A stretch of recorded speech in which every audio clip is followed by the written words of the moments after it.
So my one goal for today is to get through filming these reviews without falling into the trap of yelling, which is what I feel like I start doing whenever I'm filming a booktube video, which I think is part of the reason why I always end up out of breath. So today, I'm gonna keep it calm. We'll see how we go.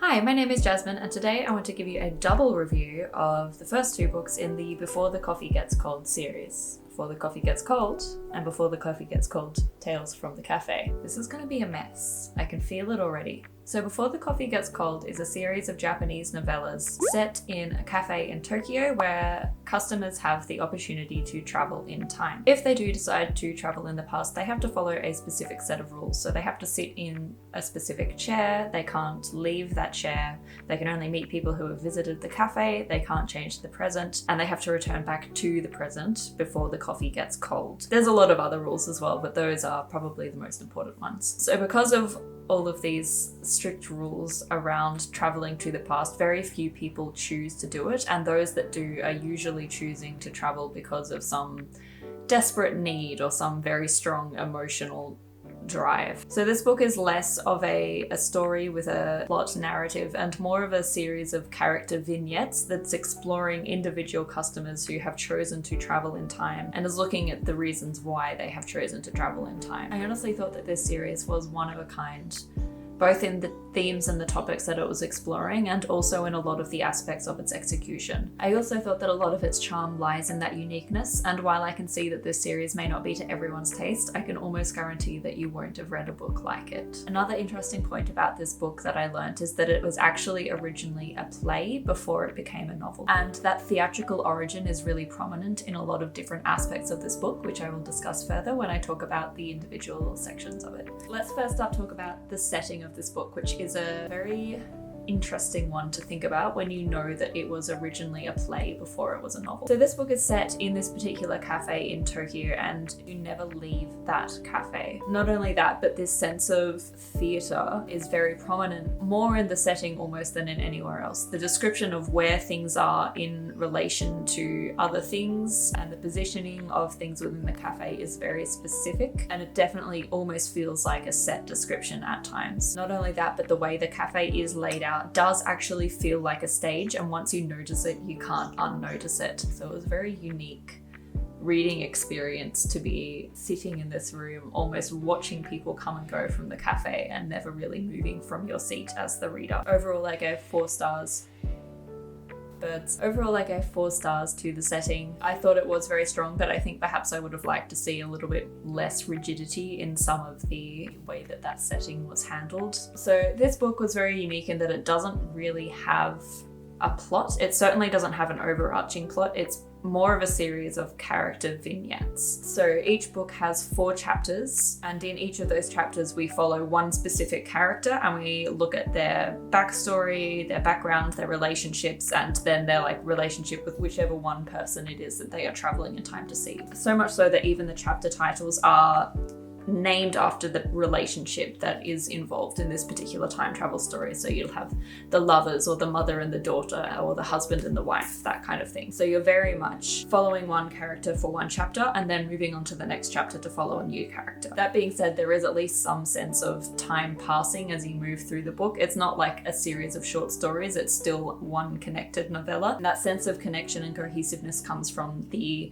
cast of background characters within this series. So the staff members that run the cafe and certain regular customers that return through different chapters that help give that sense of time passing and of consequences of actions and moving of events and that kind of thing as well. But it's definitely not like a twisty-turny, high-stakes, plot-driven story. This is a point where a lot of people would probably give the plot a lower rating because they didn't really have a plot. Personally, I would still give this plot a 4-star rating because, like I said, the plot isn't really supposed to be the strong element of this book. This book is driven more by other factors like the characters and the themes and things instead. So while it doesn't have much plot, I would still rate it fine because it wasn't supposed to. Speaking of which, let's talk about one of the strongest factors of the book, which is of course the characters. Have a drink of tea because I can feel myself getting out of breath. The whole appeal of this series and the concept that it is putting forward of this time travel thing is trying to answer the question of why would a character bother to travel in time if it's not going to change anything. So this series is very much focused on the emotions and the motivations that would drive a character to make this decision to travel in time. And a lot of that is centered around their relationship with the person that they might be traveling to see. Like I said, the chapter headings are all named after those relationships, so that is 100% the main focus of this story, is to look at that relationship between whichever two characters it might be in any chapter. So while the plot of this story might have been very simple and predictable, the way the characters responded to the plot is something that surprised me at almost every turn. It's like the closest thing that this book had to a plot twist was this character twist, where you might know that a character has chosen to travel back in time to visit someone because that person has passed away and this is the only way they get to see them again. But then the character will reveal some background information or some motivating factor that is just wholly unexpected and often heartbreaking as well. So these little character twists, I'm just going to call them character twists because they're not plot twists. It gave the characters a sense of depth and realness that was very necessary for this series to achieve what it wanted to achieve. And it also gave this sense that the characters were real, fully fleshed out people who could act in ways and do things that would shock and surprise you in much the way that a real person would. It helped to make them feel less like a two-dimensional character that is like a slave to the plot and more like a real person. There were a couple of characters that I felt did lack this depth and were reduced more to sort of like a two-dimensional character trope type. Hello. In particular, there was a character that to me just felt like a textbook manic pixie dream girl. So definitely had some pitfalls in the character sense, but overall, very strong characters that were 100% just the heart and soul of this story and what really made it shine. The writing was very strange, and I can't tell if it was just author's writing style, if it was a product of the translation, or if it was a product of the fact that it's this novelization of this play first. But it was very short, clipped sentences with absolutely no flowery language. Like all unnecessary language had been removed from just about every sentence in this story. It gave the narrative voice a very strong sense of authority over everything that was happening within the series. It gave this sense that the narrator was giving you these like bare facts with no bias or opinion or emotion added to them at all, because there was no extra emotional language being added to any sentence. Given that this book was so driven by the concept of human emotion and that it was exploring these human emotions and relationships, it gave this really strange contrast or juxtaposition between like the emotion that is in the themes and then like the lack of emotion that is in the description of what is happening. Overall, the writing style gave me a lot to think about. It definitely left me with more questions than I would have thought something as simple as the way a book was written would give me, but I wasn't 100% sold on it, so I would give the writing a 4-star rating as well. Speaking of the themes is the other sort of section of this book that I would rate the highest.